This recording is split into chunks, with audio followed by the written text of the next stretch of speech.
Indonesia, negara dengan kepulauan, banyak pulau-pulau yang menjadi bagian negara ini, membentang dari barat sampai ke timur. Pulau ini bagian Indonesia, pulau ini berada di timurnya Indonesia, pulau ini menjadi gerbang timurnya Indonesia, pulau ini banyak sekali sejarah tentang Perang Dunia Pertama ataupun Perang Dunia Kedua. Pulau ini bernama Papua.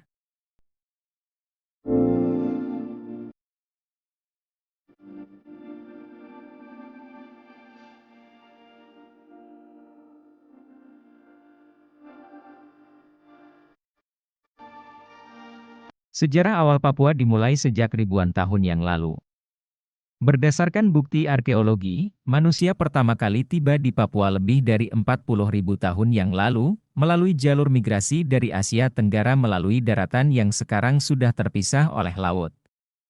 Penduduk asli Papua, yang dikenal dengan sebutan Melanesia, mengembangkan kebudayaan yang sangat khas, termasuk dalam hal cara hidup, bahasa, serta tradisi mereka.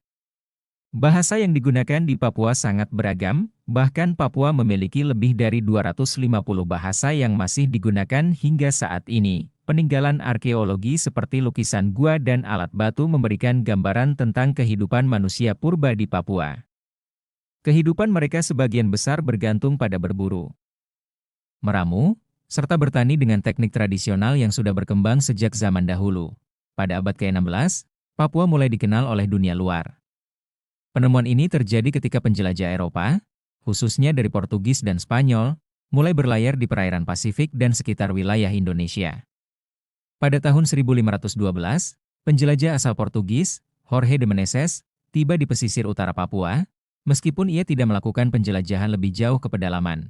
Namun, Papua belum menjadi fokus utama dalam penjelajahan Eropa hingga abad ke-17, ketika Belanda mulai melibatkan diri di wilayah ini.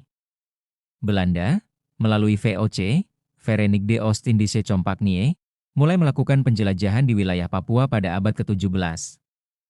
Meskipun pada awalnya mereka lebih fokus pada daerah lain seperti Jawa dan Maluku.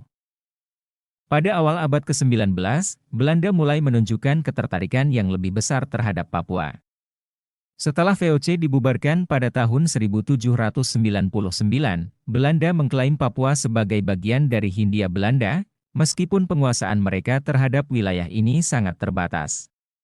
Pemerintahan kolonial Belanda lebih banyak berfokus pada pengelolaan wilayah-wilayah yang lebih strategis dan produktif seperti Jawa, Sumatera, dan Maluku. Baru pada akhir abad ke-19 dan awal abad ke-20, Belanda mulai mengadakan ekspedisi yang lebih sistematis ke Papua. Pada tahun 1898, Belanda akhirnya secara resmi menguasai bagian barat Pulau Papua yang kini dikenal dengan nama Papua Barat. Wilayah ini dikelola sebagai daerah yang terpisah dan kurang berkembang jika dibandingkan dengan wilayah Hindia Belanda lainnya. Selama Perang Dunia Kedua, Papua menjadi kawasan penting dalam pertempuran antara pasukan sekutu dan Jepang. Pada 1942, Jepang menduduki wilayah Papua dan menjadikannya salah satu daerah yang sangat strategis dalam rencana mereka untuk menguasai kawasan Pasifik. Pendudukan Jepang ini membawa dampak besar bagi penduduk asli Papua. Banyak dari mereka dipaksa bekerja untuk pasukan Jepang di bawah kondisi yang sangat keras. Namun, pada tahun 1943, pasukan sekutu, yang sebagian besar terdiri dari tentara Australia dan Amerika Serikat, berhasil mengalahkan Jepang di Papua. Pertempuran besar seperti pertempuran di Milne Bay dan pertempuran di Bunagona menjadi simbol perjuangan sengit antara pasukan sekutu dan Jepang di tanah Papua. Dampak dari perang ini sangat besar, baik dalam hal kerusakan fisik maupun sosial bagi masyarakat Papua. Setelah Indonesia merdeka pada tahun 1945, Papua Barat tetap berada di bawah penguasaan Belanda.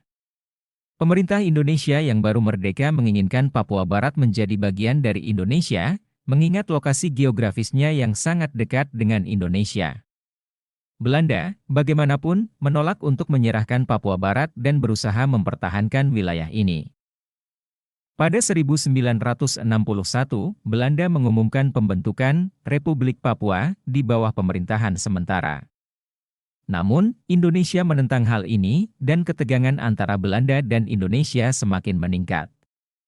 Pada 1962, setelah serangkaian perundingan, kedua negara sepakat untuk melakukan peralihan kekuasaan terhadap Papua Barat melalui Perjanjian New York yang difasilitasi oleh PBB. Perjanjian tersebut mengatur bahwa Belanda akan menyerahkan Papua Barat kepada Indonesia, namun dengan jaminan diadakannya penentuan pendapat rakyat, PEPRA, pada tahun 1969 untuk menentukan apakah Papua akan bergabung dengan Indonesia atau tidak. PEPRA tersebut dilaksanakan, tetapi dengan cara yang sangat kontroversial. Banyak pihak, termasuk masyarakat Papua, menganggap bahwa PEPRA dilakukan dengan cara yang tidak adil dan tidak bebas, karena hanya 1.026 orang yang dipilih secara sepihak oleh pemerintah Indonesia untuk memberikan suara. Pada 1 Mei 1969, Papua secara resmi bergabung dengan Indonesia. Tetapi keputusan tersebut tetap menimbulkan perdebatan dan ketidakpuasan di kalangan banyak orang Papua. Banyak yang merasa bahwa keputusan tersebut tidak mencerminkan keinginan rakyat Papua secara luas. Sejak saat itu, gerakan separatisme terus muncul di Papua, dengan organisasi Papua Merdeka, OPM, sebagai salah satu kelompok utama yang memperjuangkan kemerdekaan Papua, sejak Papua menjadi bagian dari Indonesia. Wilayah ini telah mengalami berbagai perubahan, baik dalam bidang politik, ekonomi, maupun sosial. Pemerintah Indonesia mengupayakan pembangunan dan pemerataan di Papua, namun ketimpangan ekonomi, ketidakadilan sosial, dan pelanggaran hak asasi manusia tetap menjadi masalah besar di wilayah ini. Pada tahun 2001, Indonesia memberikan otonomi khusus kepada Papua, yang memberikan lebih banyak wewenang kepada pemerintah daerah dalam mengelola urusan lokal. Namun, meskipun ada kebijakan ini, banyak orang Papua merasa bahwa otonomi khusus belum memberikan perubahan signifikan terhadap kondisi. Selain itu, masalah pelanggaran hak asasi manusia juga menjadi perhatian internasional. Sejumlah organisasi internasional dan kelompok hak asasi manusia mengkritik kebijakan pemerintah Indonesia terkait penanganan masalah di Papua, dengan menyebutkan adanya pelanggaran hak asasi manusia yang melibatkan aparat keamanan. Papua terus menghadapi tantangan besar dalam hal pembangunan dan kesejahteraan sosial. Meskipun Indonesia telah berupaya untuk memperbaiki kondisi di Papua melalui berbagai program pembangunan, seperti pembangunan infrastruktur dan sektor pendidikan, wilayah ini masih mengalami tingkat kemiskinan yang tinggi dan ketimpangan yang signifikan dibandingkan dengan wilayah lainnya di Indonesia. Di sisi lain, gerakan separatisme tetap hidup di Papua, dengan beberapa kelompok yang berjuang untuk kemerdekaan dan hak-hak rakyat Papua. Konflik ini seringkali menimbulkan kekerasan yang mempengaruhi kehidupan masyarakat sipil.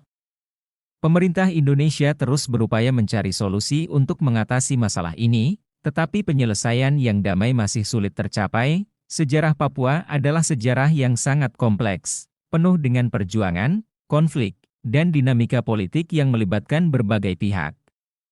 Papua memiliki warisan budaya yang kaya, tetapi juga menghadapi tantangan besar dalam konteks politik dan sosial, baik dalam hubungan dengan pemerintah Indonesia maupun dengan dunia internasional. Masyarakat Papua terus berjuang untuk mendapatkan pengakuan atas hak-hak mereka, sementara Indonesia berusaha menciptakan stabilitas dan pembangunan yang merata di wilayah ini. Sejarah Papua, yang mencakup masa prasejarah, kolonialisme, Perang Dunia, kemerdekaan Indonesia, dan perjuangan kemerdekaan, mencerminkan perlawanan dan ketahanan rakyat Papua dalam menghadapi berbagai tantangan besar sepanjang sejarah.